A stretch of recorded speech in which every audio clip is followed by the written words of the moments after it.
Welcome to Save As Ability, a podcast to educate and inform you about disability employment issues.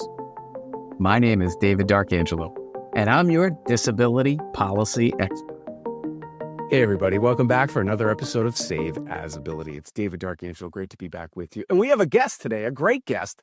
But before we get to Isaac, I want to just please ask our audience here if you can continue to help us grow by liking, subscribing, sharing, commenting. All of that really does help us keep great content flowing for you. And we've got great content today.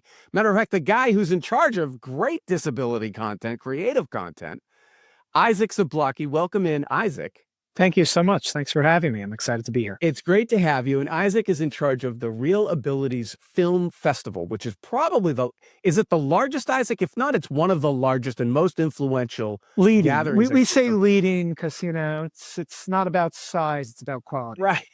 And there are some others, but this is definitely one of the leading places where all things disability, stories about it, stories not about disability, but using people with disabilities, like all different aspects. And I think the thing that I like the most is that it is so like inclusive that way, like it's built inclusive. So Isaac, welcome in. Tell us a little bit about yourself, and then we'll get into the film festival. Thank you for having me. So I'm the CEO and co-founder of ReelAbilities. And I'm proud. This is our 18th year of the festival. That's opening April 23rd, running till the 30th in New York. We then travel to other cities across the U.S. And I myself studied film. I'm a film guy. I'm neurodivergent, and I didn't know that term till a few years ago. I always saw myself as just having a learning disability. But neurodivergent sounded so much more inclusive to me than the box of my learning disability. And that's why I've always been into movies, because I was a visual learner. It was a format that spoke to me and I was able to learn from. And therefore I think that movies is something that could really teach and change culture. Well, thanks for identifying that. That does matter, and we appreciate that, because when others are now viewing this, if they're watching on YouTube or listening to it, if they're one of our Spotify or to iTunes listeners, I think that gives them, if they have interest now, well, wait a minute, Isaac's doing it. I can aspire to run a film festival or be the executive director or whatever the case may be. So I appreciate that. So tell us a little bit now how you've gotten to your 18th year. What was it like year one? I mean, here you are now, this worldwide event. Tell us a little bit about the progression.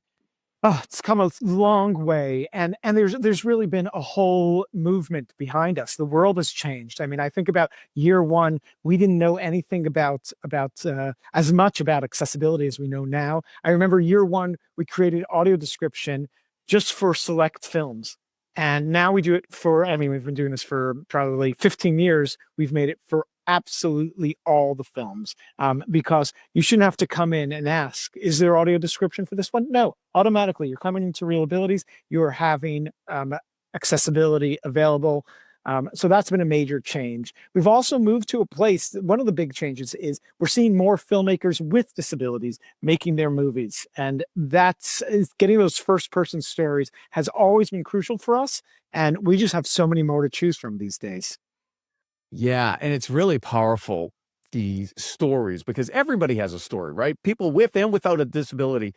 But I do find that people with disabilities, oftentimes their stories are much more compelling in many ways, just because the nature of the challenges that are there. Like, everybody wants to gloss over disability. Oh, that. It's nice, right? Like, oh, it's great.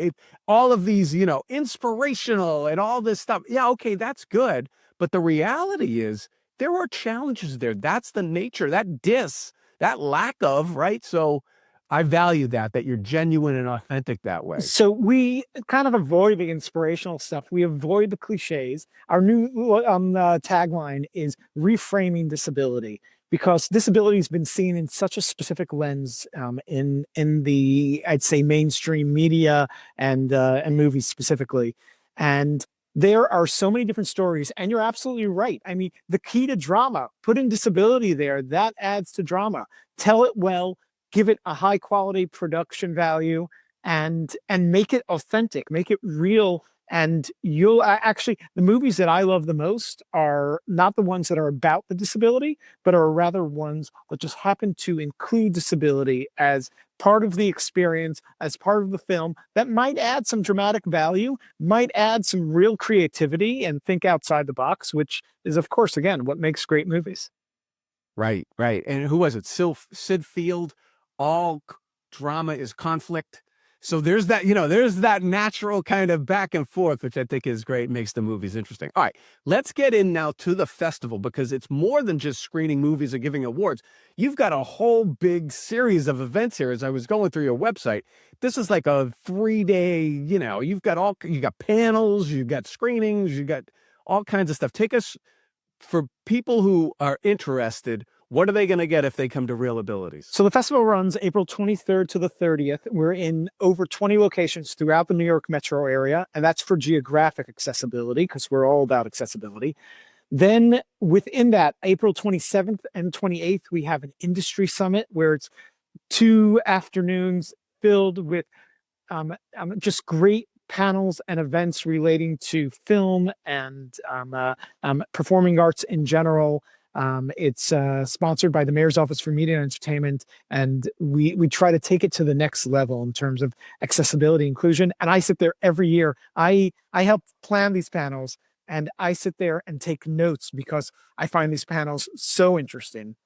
Then we have, after every film, this has been from year one, we decided we want to make this an interactive film festival and not just a one-sided, you see things on the screen and then we send you home. We actually have follow every film with a panel, with a conversation, with the filmmakers, with experts, with partners, and really try to take the messaging of the film, again, to the next level in a deeper way. Excellent, excellent. All right, now give our people who are tuning in or listening in, because they just love this type of content, I don't want you to put your thumb on the scale, because I'm sure if you're not judging yourself, you're tied into the judges. We're not asking for that. But give us some of the highlights of some of the productions here that people may want to go and check out. Oh, wow. Got to choose between my children, right? So first of all, everything's great and there's something for everyone. And what I've learned over the years is like there's no one film that everybody agrees on. So this is definitely a program that there with something for everyone. Personally, I'm going to give a weird highlight for a moment. I love the short films. The short films are where every year I'm seeing the most innovative work going on. It's, directors who do not have any limitations, who can make these movies and really do some creative work there. So definitely plugging the short films.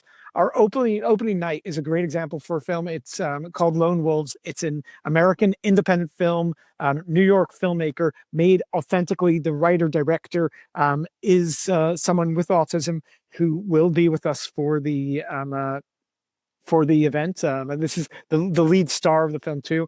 And it kind of plays into, like, I'm going to call it the romantic romantic comedy genre, relationship film.